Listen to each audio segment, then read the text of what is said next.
uppercut, uppercut, sonic boom! Well, hello there, humans of his earth, wherever you are, whatever you're doing, and if you're lucky enough indeed to be doing it too. Welcome back to the channel. I'm Bushka, and today's video was prompted for those of you who were lucky enough to catch the QBZ95 live stream this morning, where we were road testing the weapon in real time, and I was showcasing it, the rate of fire, the recoil, the bullet speed, all that kind of stuff. I discovered something that I had not seen for a long time. You see, the QBZ95 is a SCAR-L replacement. So I tested it with the SCAR-L. Comparatively speaking, it should have the same numbers. But as this young lady is fond of saying, in just a second, ain't no way, because the numbers were not the same. Ain't no way. Well, there was indeed a way. If you run the SCAR-L at 120 frames per second, you get a 10% bonus to your rate of fire. This is not the first time this has happened. Originally, when the game clicked into 90 frames per second being available, there was some kind of accounting error, and certain weapons only received a benefit from running a higher frame rate. And that higher frame rate issue is back. We only tested today the QBZ95 and the SCAR-L because, honestly, it's the weekend, and I'm going to be having tomorrow off, and I don't have time right now running 3 channels, a tank channel, a Terrasland mobile channel, and a Pubg mobile channel to just sit down and test everything. But we did test these 2 guns. Now, the SCAR-L at 120 frames per second right now is basically a crate weapon. This is the Mark 14. It does great things, and it has incredible rate of fire for a gun that does 60 alpha. But the rate of fire of the Mark 14 is meant to be basically the same as the rate of fire of the 5.56 ARs. Only the SCAR-L currently is running at 698 rounds a minute. If you're wondering if that's high, that's the same rate of fire as the Honey Badger, but it's got 5.56 AR recoil. So you've got 5.56 AR recoil, 5.56 AR bullet speed, and you've got it in a well-dropped weapon that's doing nearly 700 rounds a minute. Yep, it's not meant to be that way, and I doubt that it's going to stay that way for long. But there is every chance that there are other weapons out there as well that are running exactly the same kind of rubbish. And I will be testing this on Monday to see how it bears out. Now, the guns that previously did really well out of this were, no surprises, the M416 and, more importantly, the M762. And the M762 has been cranking for me lately. Cranking. And I am somewhat worried that that is going to be another gun that, again, has received the little upstroke of joy and victory that comes with the frame rate rise.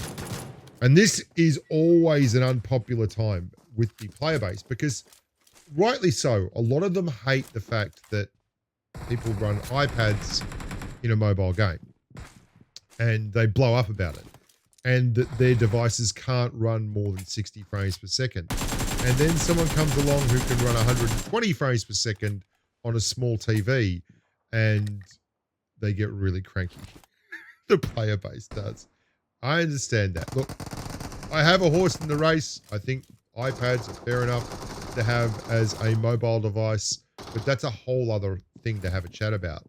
What you need to understand now, that for at least the next short while, you should be running the SCAR-L a lot more than you currently are. It kicks the absolute bum out of the M416 in time to kill now.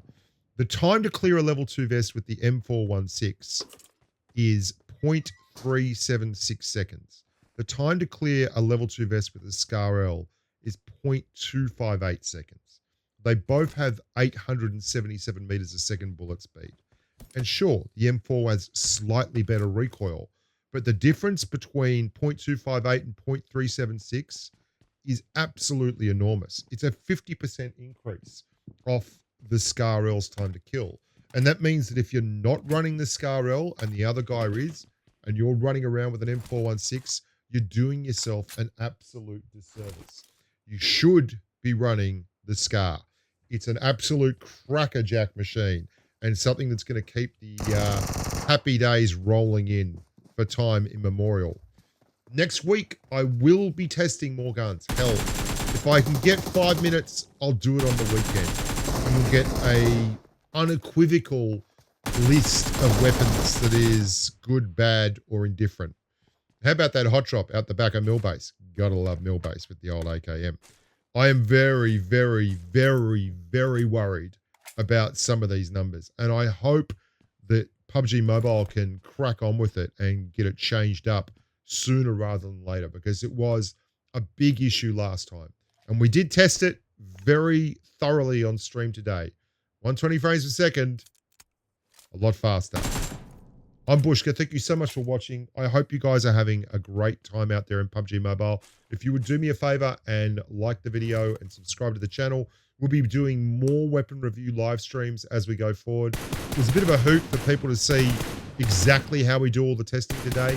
All the patrons getting in the room and testing the damage on the weapons, the limb damage, the headshot damage, and figuring out where the variables were and why the variables were. But in the future, you know, we'll see how we go. Not a lot of people watched it. I think we had under 100 for most of the stream because it was such a weird stream and I showed measurements and all kinds of things. But hell, some people really, really enjoyed it. If you're one of those people, stick around, like the channel, subscribe, and turn up to more gigs. And try not to use this guy's internet service provider because, yeah, him and me having issues connecting on a human level. Jesus. Look after yourselves. Stay safe in the battlefield. And until next time, bye for now.